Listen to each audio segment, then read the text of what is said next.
Hey, this is James, and helping me out here, this is Matt Conan. Hi, everyone. And the reason he's here is because he's going to show me a PC game on his laptop. PC games, I don't really do too much. I'm usually a console guy. James is absolutely the expert when it comes to console games. I wouldn't call myself an expert, but I did grow up with a lot of PC games. I played a lot of Civilization and Command and Conquer and Warcraft back in the day. But my favorite games were always point-and-click adventure games. And I suck at those kind of games. Is that what this is that you're going to show me? That's what we have here today. It's actually a new game, but it's based on the same point-and-click adventure game style. Okay, what do we got here? Back to the Future.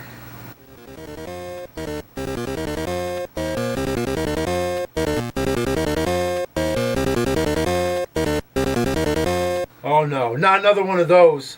This one's good though. Oh yeah? Is there hula hoop girls in it? No. Do you get attacked by bees? No bees. Do you throw bowling balls? No bowling balls. Does it have the actual Back to the Future music in it? It actually has the real Back to the Future music in it. Alright, well, let's check it out. So, wow, playing a video game on a computer. How do you work this thing?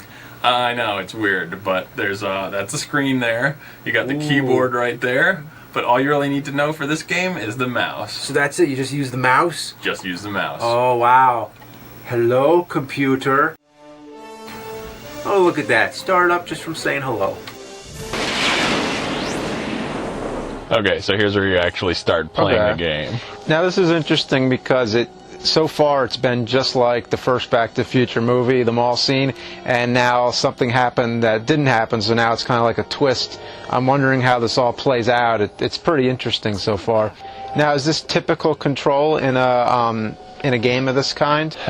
Sometimes. This game is made by Telltale. Some of their games have actually just been you click somewhere on the screen and your character walks there. They seem to have changed their control style recently so that you've got to click and drag to sort of move your character around. I think the only reason I can think of to do that is that maybe sometimes people were clicking on items they didn't mean to click when they were just wanted to walk somewhere.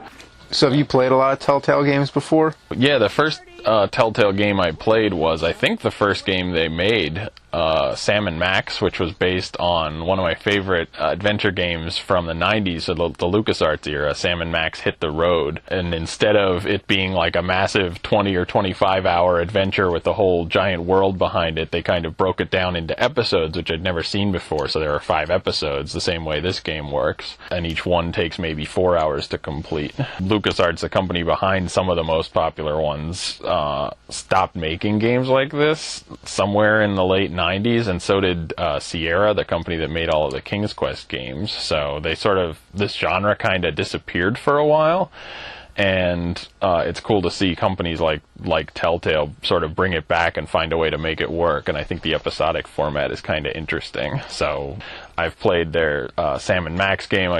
They made a game based on Homestar Runner, and now Back to the Future. You ever played Maniac Mansion? Actually, yeah, I did play Maniac Mansion, and in fact there was a sequel to Maniac Mansion called Day of the Tentacle, and it was exactly this same style of game. But yeah, Maniac Mansion on the Nintendo is probably the closest thing any Nintendo game was to this, right? It was one of those games I couldn't figure out for the love of God what to do, and I couldn't even get into like the first door or something. I think I had the same experience with Maniac Mansion. So what's going on right now is that Doc Brown's in trouble again. He's in like a prison, and we're in the 30s in Hill Valley, and there's a speakeasy, so that's all going on with the gangsters and everything.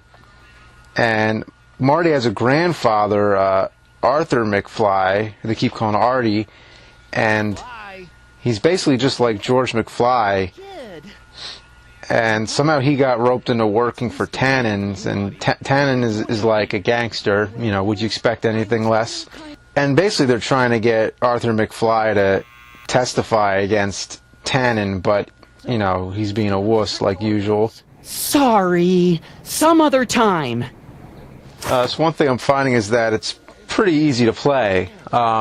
Is this typical for point-and-click games? Are they usually a lot more complicated, or what? No, not really. Gamers familiar with old school LucasArts games like The Secret of Monkey Island or Indiana Jones and the Fate of Atlantis or Grim Fandango will kind of recognize this style and they'll be able to jump right in. And, you know, this is your first time playing it. Even if you've never played any of these games, it's sort of easy to learn.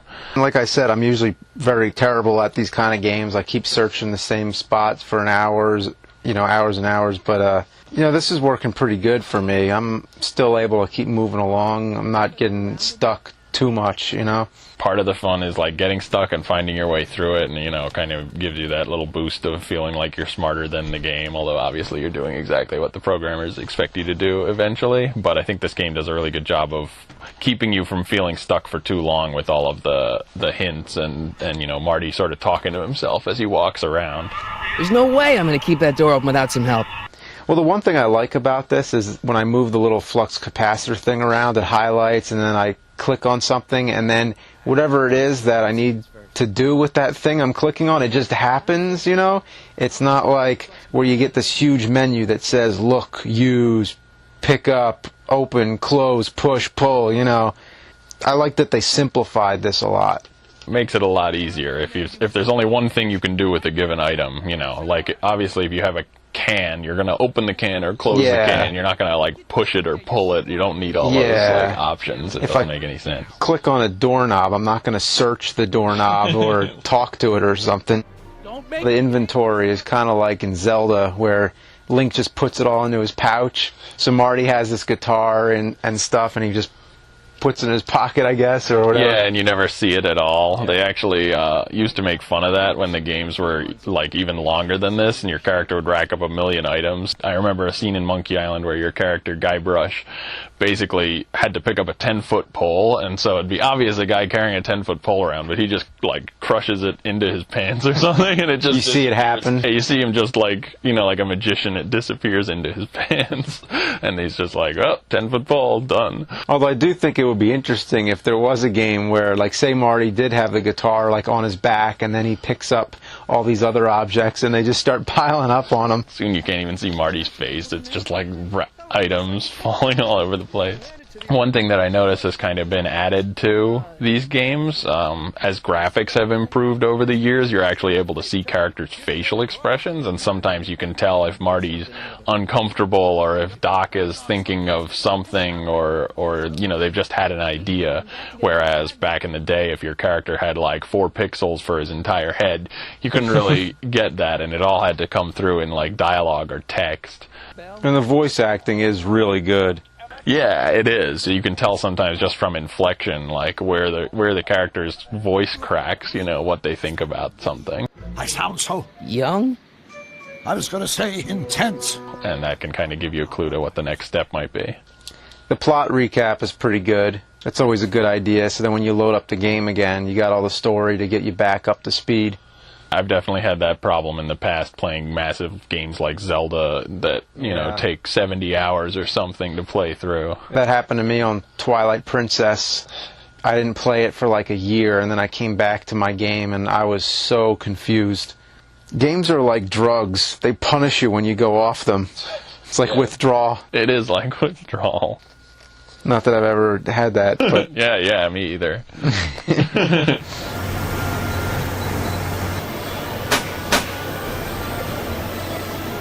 Alright, so this guy's just gonna keep shooting at me?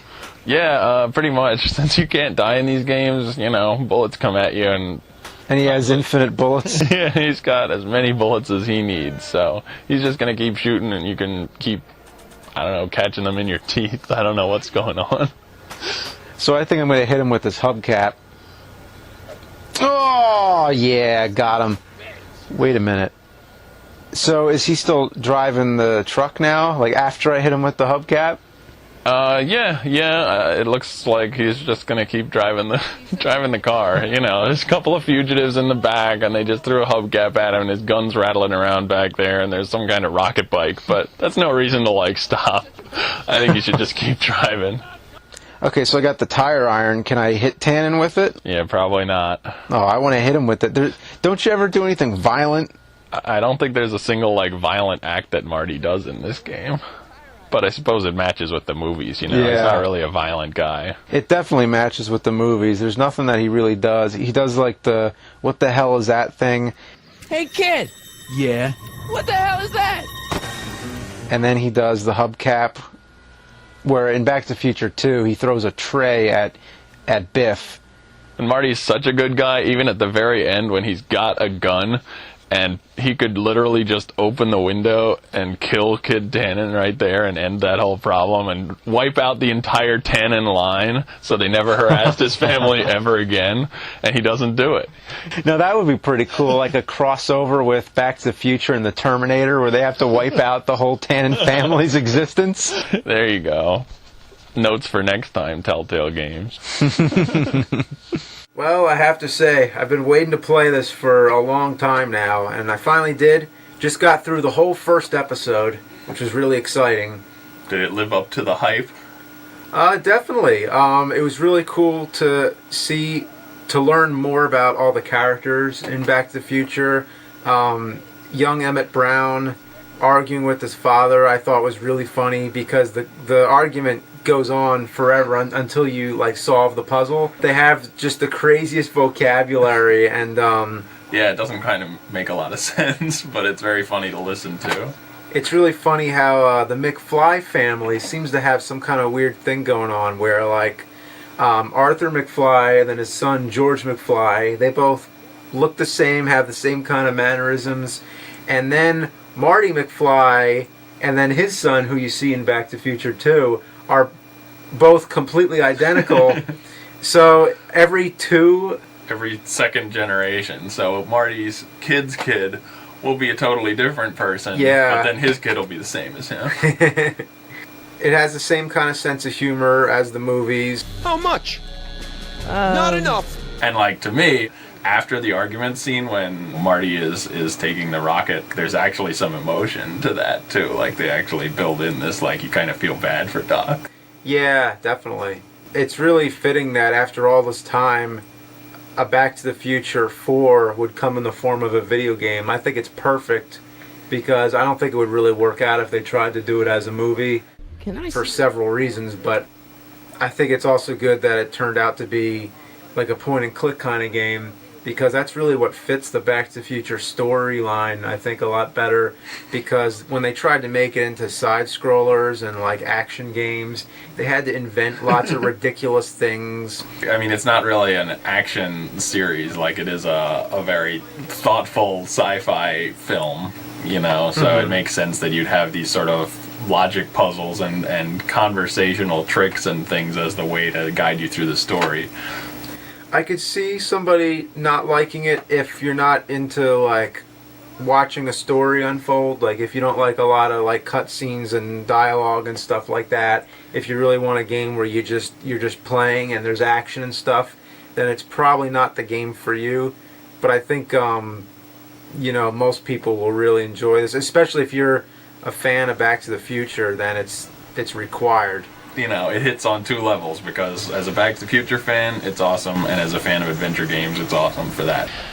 So I've gotten as far as the end of episode 3. Episode 3 finishes with this great cliffhanger. It makes me excited to get into episodes 4 and 5, but, you know, I'm a little behind. You're behind. Took me like 6 months to play the first one. But I'm looking forward to playing the rest.